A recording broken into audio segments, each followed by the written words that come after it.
Swayam Prabha. Digital India. Educated India.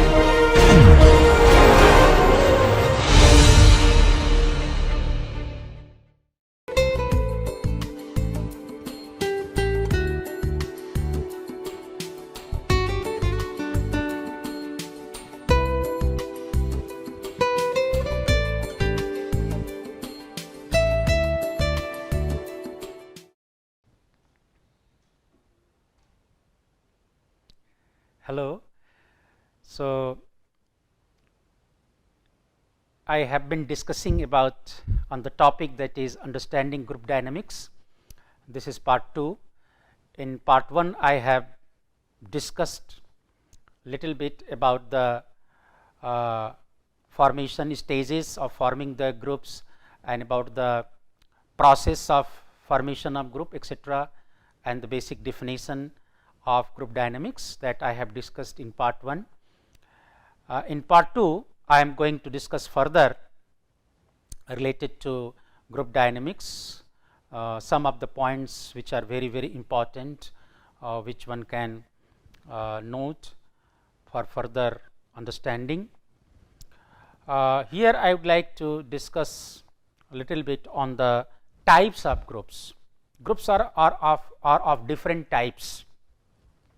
So, groups can be divided into two parts. One is called formal and another one is called informal. While formal groups are established by an organization to achieve its goal, informal groups merge spontaneously.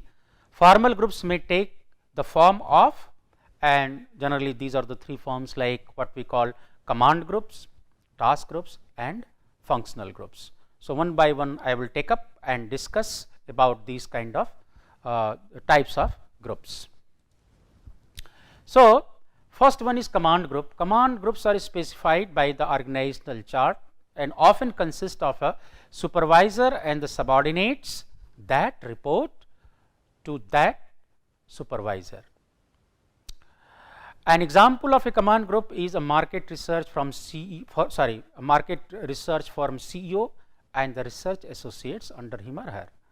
So, this is called the command group, means they have been given certain type of task to be performed and there is a person responsible for that and he has his or her associates and they are supposed to perform. So, this is called command group. Other one is called task group. What is task group? The task groups consist of people who work together to achieve a common task.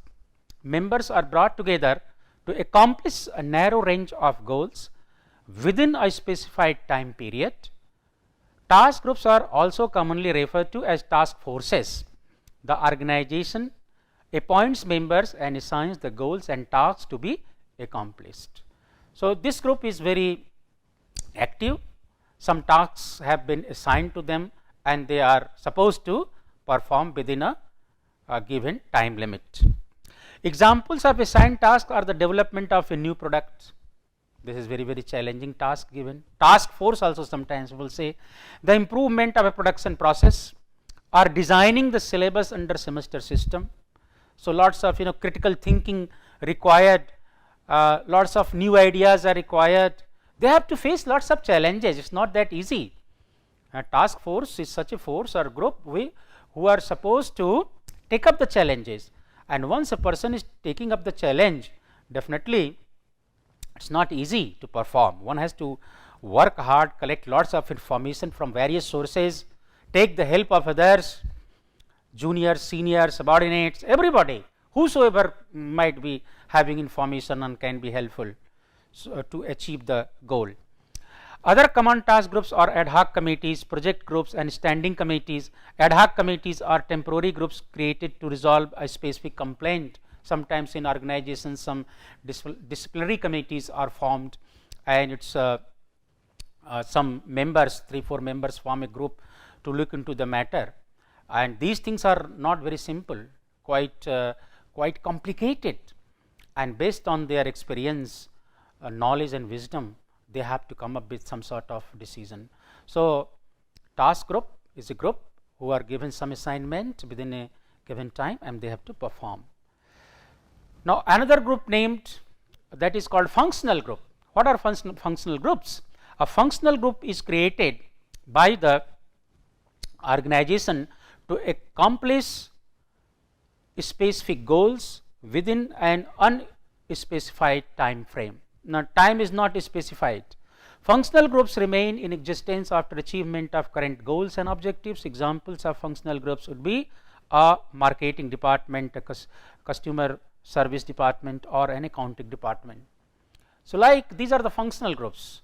In any organization, there is establishment department, there is accounts department, there is some sort of other kind of departments, marketing, etc. So, these departments, or in other words, one can say that group of people keep on working to perform certain type of task assigned or given to them. So,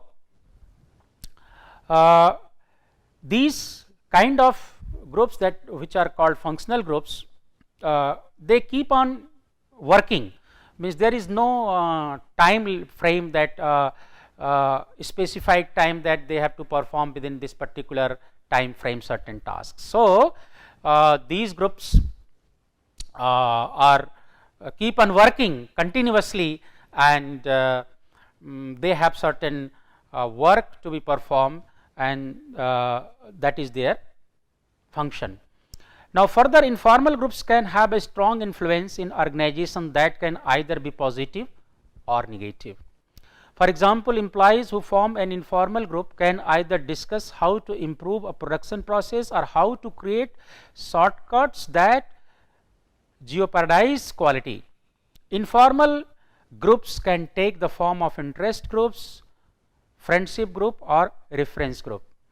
So, just as I mentioned earlier, some of the groups which are very important, they come under the category or formal group, but at the same time, that many people are working for certain things, certain cause informally, and that is also they form a group.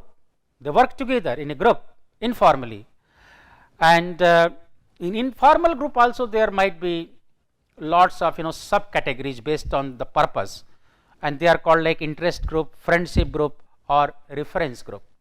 So, I shall be discussing little bit on these groups. Now, first one is interest group. Now, people are having common interest, they form a group. Interest group usually continue over time and may last longer than general informal groups.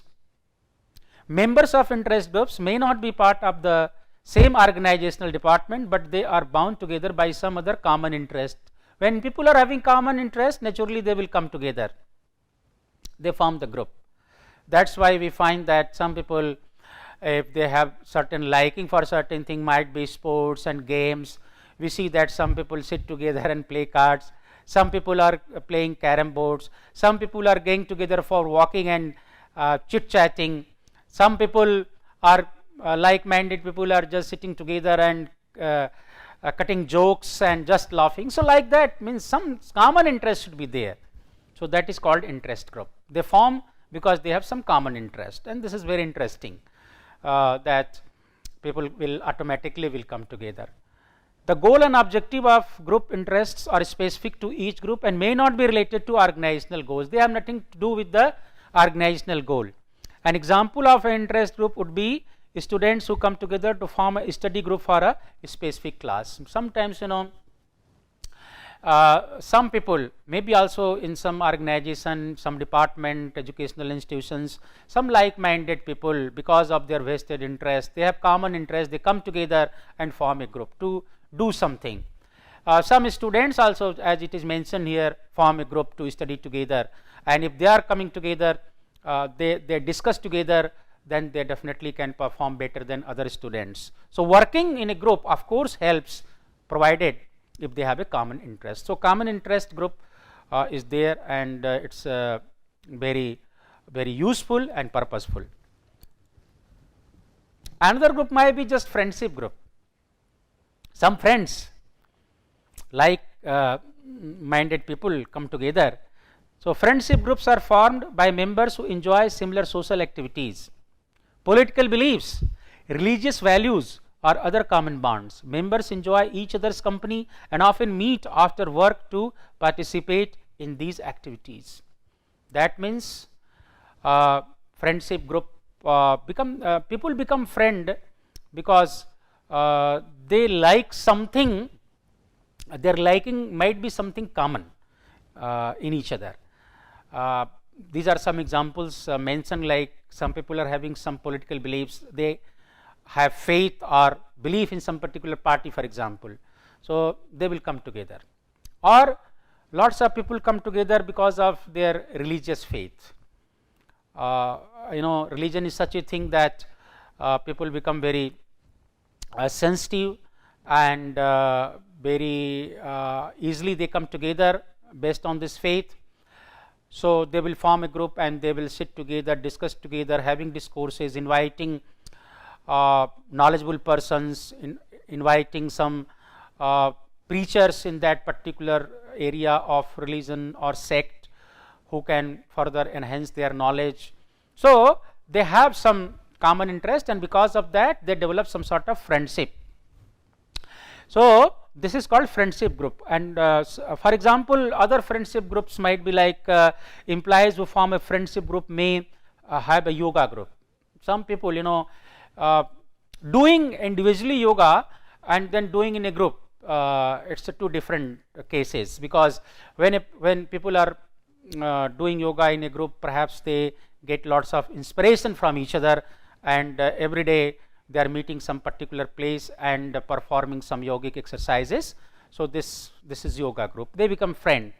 And similarly, sometimes certain organizations like association, like Telugu Association in Kolkata, like that in many states, people coming from some other state, they form some friendship group where in the weekend they have some social or cultural program, they sit together, discuss, because that language and food is such a thing that generally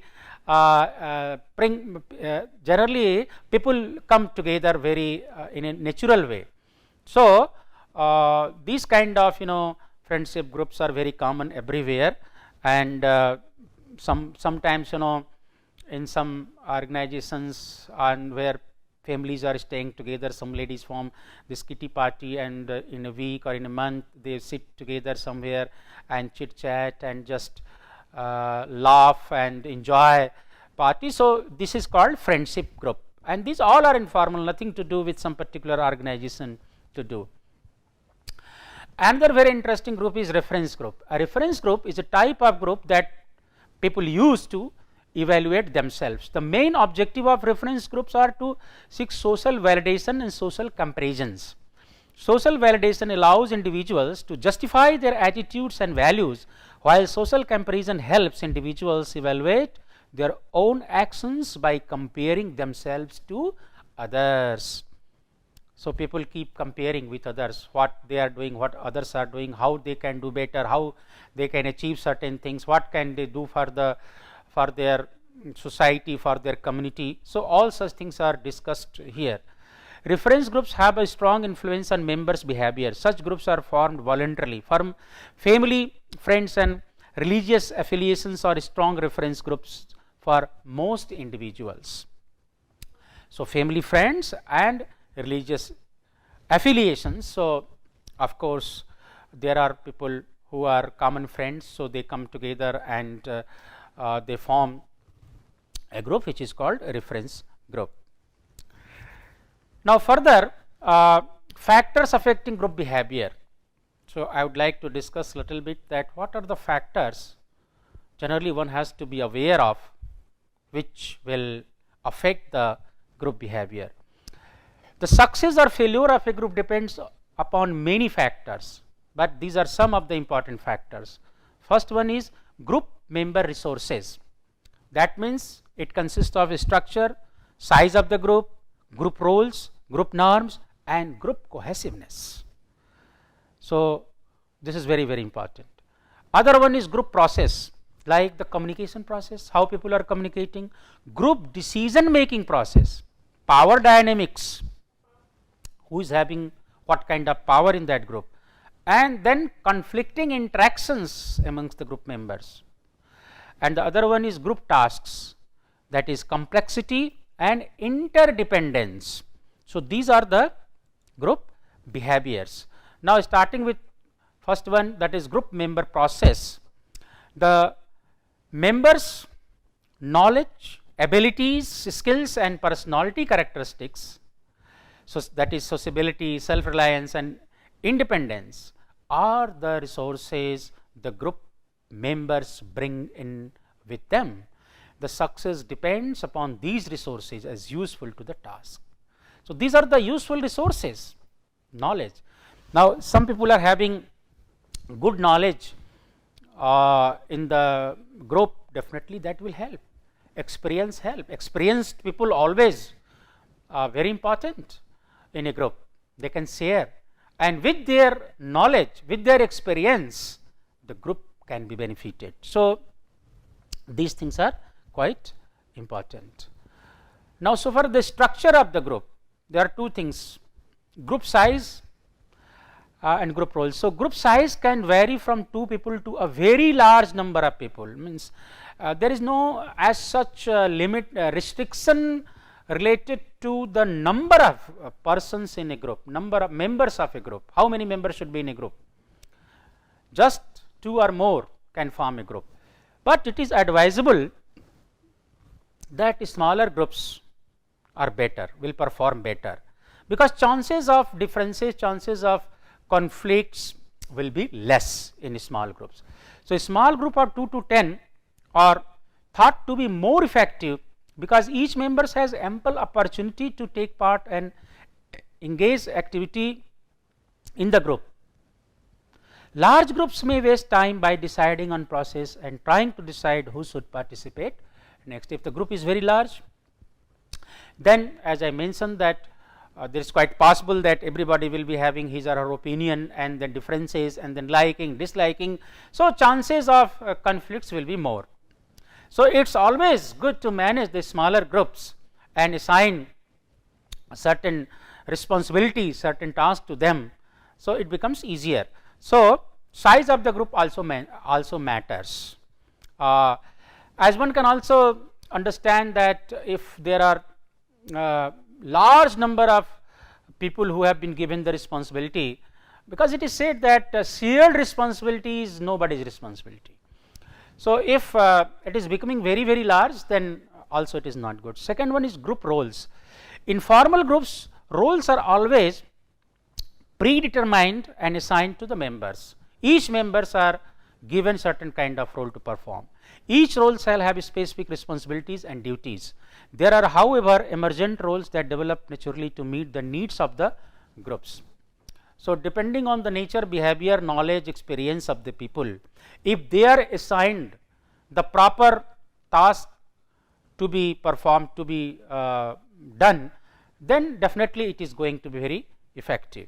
So, this one has to take care that the right person is given the right kind of responsibility.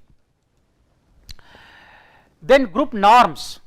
Norms define the acceptable standards or boundaries of acceptable and unacceptable behavior shared by group members. They are typically created in order to facilitate group survival, make behavior more predictable, avoid embarrassing situation and express the values of the group.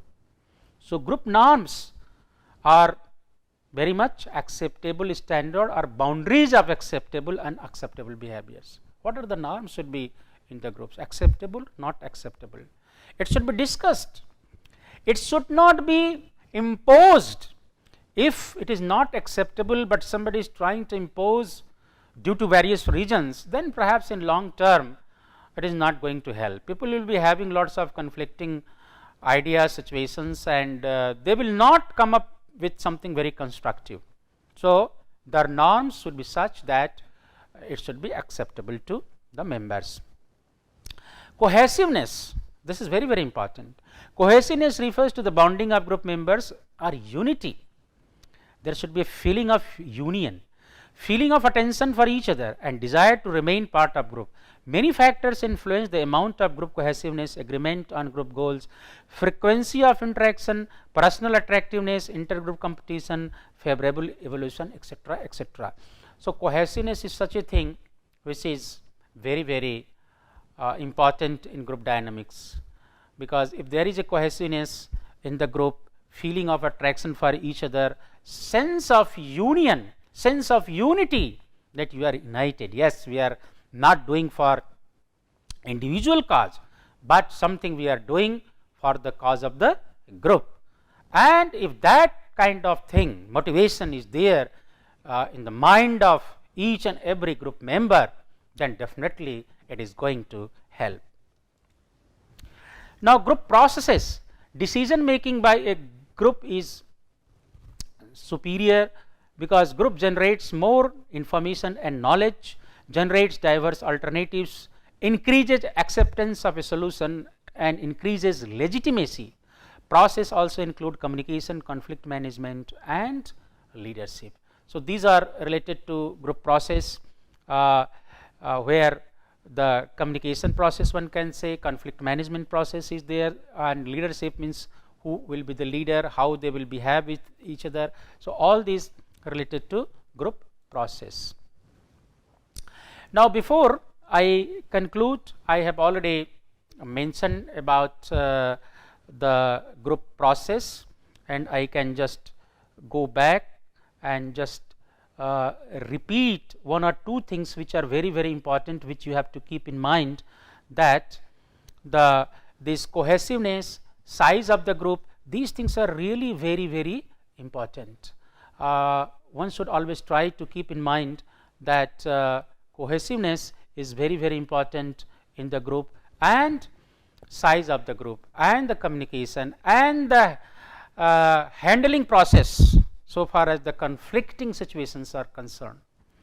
Generally, people think that there should not be any conflict. In fact, conflict is inevitable, it cannot be avoided, and two people will never have the same kind of understanding, at least in the beginning, and that is good also, because when people are discussing and coming up with some ideas, might be some new ideas, then it is always, there is a chance that one might come up with something better, something different, which might be very useful for the organization, for the company, for the industry. So, always welcome if new ideas. It is not that because of the ego problem and because of some other things, people's ideas are undermined. It should not be there. If something new, even the person might be junior, even the person might be new, but if he or she is saying something which is really good, which is really worth to be considered, that always should be taken care. And if the group members take care of all these, then definitely they will be in a better position to perform the given task. So, these are very, very important things. So, I have discussed a lot related to group dynamics, and there are certain points which you have to keep in mind, but one thing is very, very important all through that. Being a student of communication, I will re-emphasize that communication is playing again very, very important role.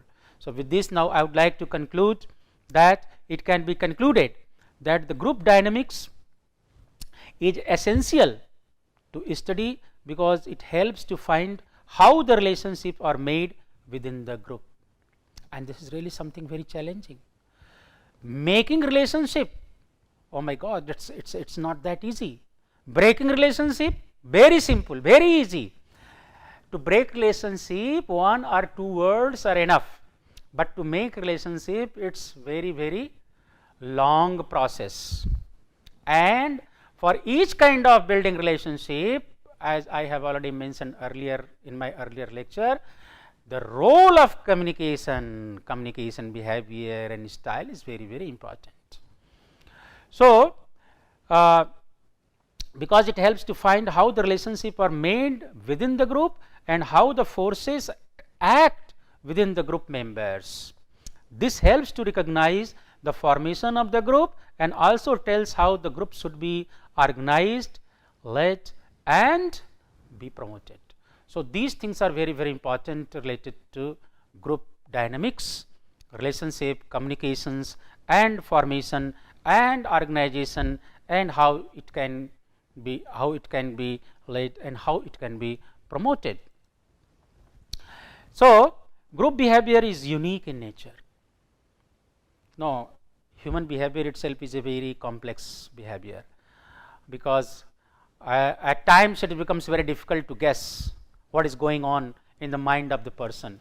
So, we have to be very careful, because behavior, human nature and behavior is such a thing that till yesterday somebody's behavior is very nice, but one fine morning, next morning we find that he or she is behaving in a very strange manner, and we are not able to understand what happened.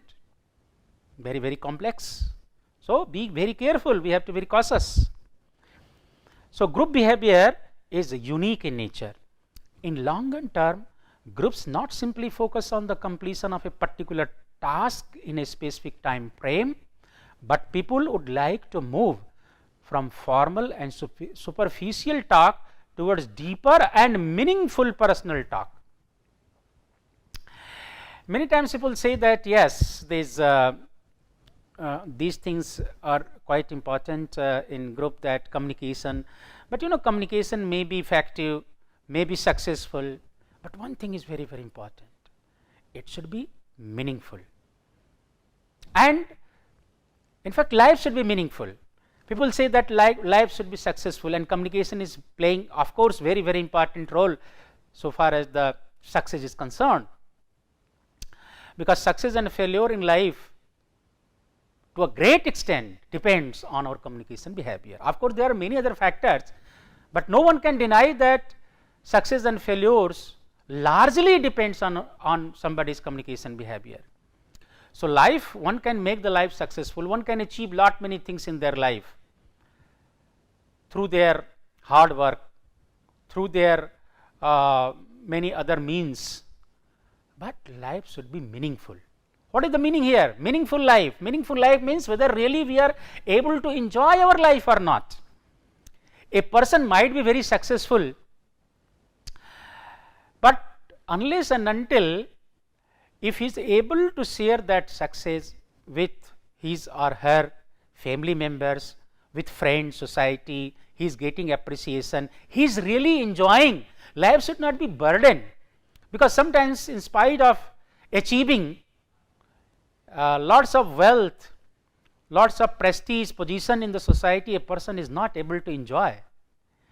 So, to enjoy that, if a person is able to enjoy, then really, then only one can say that life is meaningful.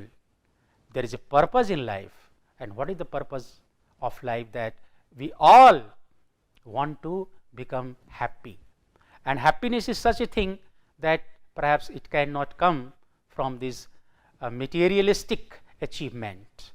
To some extent, it may be very good to make our life more comfortable, but to bring happiness within, we have to little bit, I can say that we should be little bit spiritual minded people, think that what is the purpose of life, why are we here, why have we got this human form of body, what is the objective, what is the purpose of this life.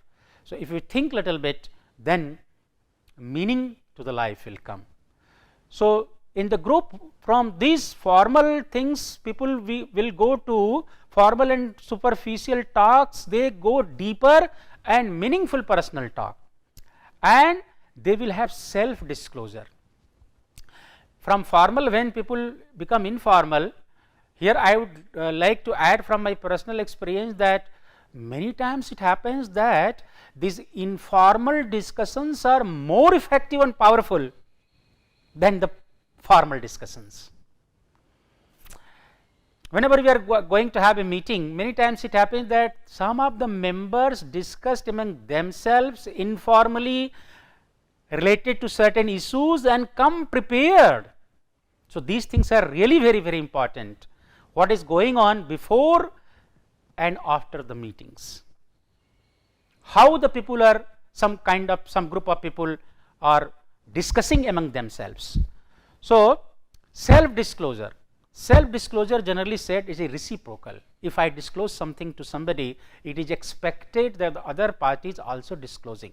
If I am disclosing some problem, some of my personal problem, some of my secrets, some of my inner feelings to somebody, it is expected that the other party will also do the same thing. And if it is not done, then perhaps it is not happening in a proper way. It is not self disclosure. So, they will have self disclosure and will also focus their talk on any tasks or objectives the group has in front of it. So, through informal discussion, many times it happens that lots of very important work done, which generally are supposed to be done in formal groups. So, in our life, it is very important to understand also the informal meetings, informal group discussion, informal way of looking at the things, because these things are really matters in group dynamics, informal meetings, informal discussion, self disclosure. So, these things are very important to achieve the formal goal, the prescribed goal, the task given, because this is the human nature and behavior, that once we start liking somebody, once we develop trust in somebody, once we have certain respect somebody, regards for somebody, and when we start giving regard and also getting regards, then things become quite easier, and within a given time, within time frame work, we can perform our duties, our task, our goal assigned to us. So, with these I would like to finish my topic on understanding group dynamics.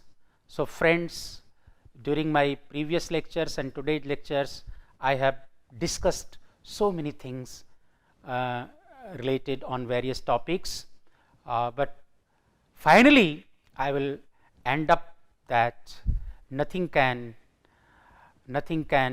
be better than sincerity and hard work. It cannot be replaced by anything, and always we have to be very alert in our communication behavior, and making relationship, developing relationship and maintaining relationship to do or to achieve anything in our life. With these I would like to finish. Thank you very much. Thank you very much.